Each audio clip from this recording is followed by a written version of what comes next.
தமிழ் புரிந்து, டைம் இருந்து இதை காது கொடுத்து கேட்கும் என் அன்பான நெஞ்சங்களுக்கு வணக்கம். நான் இன்று சொல்லப்போகும் கதை கூட ஒரு 90ஸ்ல நடந்த நாங்கலாம் காலேஜ் படிச்ச காலத்துல நடந்த ஒரு நிகழ்வு. அத இப்ப நெனச்சா கூட, அது அந்த மனசுல ஒரு பசுமரத்தாணி போல அது இன்னும் என் மனதுல நிக்கிது. ரீசென்ட்டா என்னோட ஃப்ரெண்ட்ஸ் கிட்ட நான் பேசிட்டு இருக்கும்போது, ஆ அந்த பொண்ண எத் அம் அந்த சிச்சுவேஷன்ல இருந்த பொண்ண, இப்ப ரீசென்ட்டா அவள பத்தி நாங்க பேசுனோம். ஆ மீன்ஸ் அவள்லாம் எப்படி இருக்கிறான்னு கேட்கும்போது, "அவ சூப்பரா இருக்கிறா. வேற கண்ட்ரில இருக்கிறா."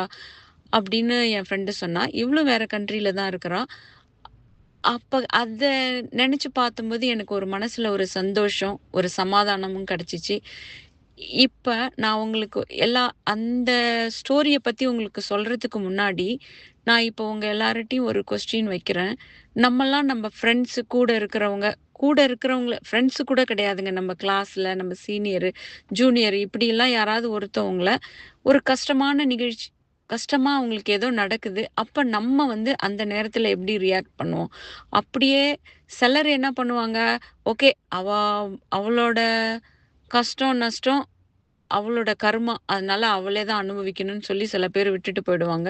சிலர் வந்து ஓகே பாவம் அவளுகிட்ட போய் கொஞ்ச நேரம் 5 நிமிஷம் பேசி முடிச்சுட்டு அவங்க அவங்க அவ்வளோதான்னு போயிடுவாங்க. ஆனா சில பேரு தாங்க தைரியமா வந்து அவளுக்கு அவ ஃபீல் பண்ண உடனே அவ புரிஞ்சுகிட்டு, அவள்கிட்ட எதுவுமே கேட்காம, திரும்ப போயி அவளுக்கு சப்போர்ட்டிவா நின்னு, அவளுக்கு உதவி செஞ்சு, அவள சந்தோஷத்துல, மகிழ்ச்சியிலயும் சில ஃப்ரெண்ட்ஸ் மாத்துவாங்கங்க. அந்த மாரியான ஒரு நிகழ்ச்சிய தான் இப்ப நான் உங்களுக்கு ஸ்டோரியா சொல்லப் போறேன். இது வந்து நான் தான் சொன்னேன் இல்லைங்களா, 90ஸ்ல நடந்துச்சுன்னு சொல்லி. அப்ப நாங்கலாம் காலேஜ் படிச்சுட்டு இருக்கும்போது, நர்சிங் காலேஜு அது ஒரு பெரிய கேம்பஸு. ஹாஸ்பிட்டலு, ஹாஸ்டலு எல்லாம் ஒரே ஏரியாவுலயே இருக்கும். ஆனா வாக்கபிள் டிஸ்டன்ஸ் 15 டூ 20 மினிட்ஸ் இருக்கும். நாங்க எப்பவுமே லஞ்ச் பிரேக்கு காலையில பிரேக்ஃபாஸ்ட் முடிச்சுட்டு திருப்பி லஞ்சுக்கும் ஹாஸ்டலுக்கு நடந்து தான் வரணும். அப்படி ஒரு 3 இயர் நாங்க படிச்சுட்டு இருக்கும்போது, நான் வந்துட்டு இருந்தாங்க. என் ஃப்ரெண்ட்ஸும், அந்த ஃப்ரெண்டு ஒரு 4, 5 பேர் வந்துட்டு இருந்தாளுங்க. அப்ப எங்களோட பிரின்சிபாலுக்கு வந்து அவங்கள எப்படி மேனேஜ்மெண்ட் ட்ரீட் பண்ணாங்களோ, பணம் வரலன்னு ஏதோ சொன்னாங்களான்னு எங்களுக்கு அப்படி தெரியாது. அந்த நேரத்துல அத புரிஞ்சுக்கிற சக்தியும் எங்களுக்கு இல்ல. ஆனா, அந்த நேரத்துல எங்க வந்து அந்த பொண்ணுகிட்ட பேசின விதம் இன்னமும் எனக்கு மனசுக்கு வந்து கஷ்டமா தான் இருக்குது. நம்ம குழந்தைங்க கிட்ட பேசும்போதே, ஒரு குழந்தை 4 குழந்தைங்க ஒரு முன்னாடி வந்து பேசுனா, அந்த குழந்தைய தனியா கூப்ட்டு, "நீ இப்படி பண்ணது தப்புப்பா, இப்படி பண்ணியிருக்கலாமா, யோசி" அப்படின்னு நம்ம கேட்போம். ஆனா, ஒரு டீனேஜ்ல இருக்கிற குழந்தைங்க கிட்ட 4 பேர் முன்னாடி, "ஓ! நீ இன்னும் பணம் கட்டல" அப்படின்னு ஒரு மாதிரி அந்த பொண்ண பேசும்போது, அந்த பொண்ணு அப்படியே ஒரு நிமிஷம் சிலை போல நின்னுட்டு, அப்படியே கண்ணுலருந்து தண்ணி மட்டும் தாங்க வருது. ஏன்னா, அவ எதுவுமே பேசலையாம். அப்ப அத பார்த்த என்னோட ஃப்ரெண்டுக்கு வந்து ரொம்ப கஷ்டமாயிடுச்சு. அவ ஒண்ணுமே பேசல. அந்த பொண்ண பார்த்துட்டு எல்லாரும் அவங்க பேசி முடிச்சுட்டு போன பின்னாடி, எல்லாருமே திருப்பி ஹாஸ்டல்ல வந்து சாப்பிடுறதுக்கு வந்தாங்க. ஆனா, என் ஃப்ரெண்டு என்ன பண்ணாங்க தெரியுங்களா? நேரா எங்க கிளாஸ்ல 50 பேர்கிட்டயும் ஏன்னா நாங்க பிரேக்ல தானே எல்லாம் சாப்பிடுறதுக்கு வரோம். எல்லார்கிட்டயும் எவ்வளோ காசு இருக்குன்னு கேட்க வந்தா.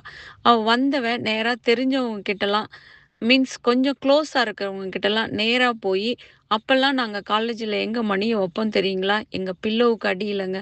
எல்லாருமே அப்டின்னா எங்களோட எல்லாருக்குமே முக்காவாசி பேருக்கு பேங்க் வந்து அண்டர் த பில்லோ தான். அப்ப மணிய வச்சுட்டோம். அப்போ அவ எல்லா ரூம்லயும் வந்து செல்லருக்கு வந்து க்ளோஸா இல்லாதவங்க கிட்டலாம் கேட்டும், செல்லர்கிட்ட நல்லா க்ளோஸ் ஆனவங்க கிட்ட வந்து, "ஏய் மணி நான் இவ்வளோ மணி எடுத்துக்கிறேன்."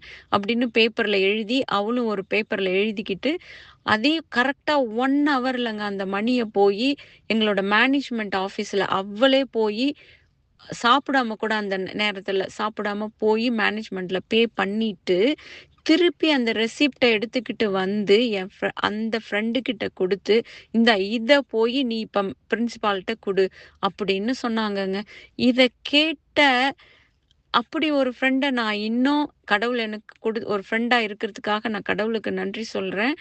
அதுபோல எத்தன பேருக்கு இத மாரி நம்ம ஃப்ரெண்ட்ஸ் கிடைச்சிருக்கிறாங்க. அந்த அந்த பொண்ணோட கஷ்டத்த சொல்லாமலேயே புரிஞ்சுகிட்டு அவளுக்கு உதவி பண்ண இது போல பல சிச்சுவேஷன் நம்ம வாழ்க்கையில எல்லாருக்குமே அமையும். இத மாரி அமையிற சிச்சுவேஷன்ல எத்தன பேருக்கு இது மாரியான ஒரு ஃப்ரெண்ட்ஷிப் இருந்திருக்கு என்று யோசிக்கலாமா? இத கேட்கும்போதே நமக்கு ஒரு சந்தோஷம் கிடைக்குது இல்லையா? அதுபோல நான் இதிலிருந்து என்ன கத்துக்கிட்டேன்னா, ஒரு இக்கட்டான சூழ்நிலையில அவங்க சொல்றதுக்கு முன்னாடியே நம்ம அவங்களுக்கு உதவுறதுக்கு நம்ம கடவுளுக்கு நம்ம மனப்பக்குவத்த குடுக்கணும்னு நான் அத புரியிற சக்திய நமக்கு கடவுள் கொடுக்கணும்னு நான் நெனச்சு கடவுள்ட்ட வேண்டிக்கிறேன். அது மாரி நீங்களும் உங்க வாழ்க்கையில ஒவ்வொருவரும் கேட்கிறவரும், இத மாரி ஏதாவது நிகழ்வு ஏற்பட்டா, அவங்களுக்கு உதவலனாலும் பரவால்ல, உபத்திரவம் பண்ணாம அமைதியா நம்ம போனாவே அது ஒரு ஹாப்பினஸ் தான் என்று கூறி விடைபெறுகிறேன். நன்றி, வணக்கம்.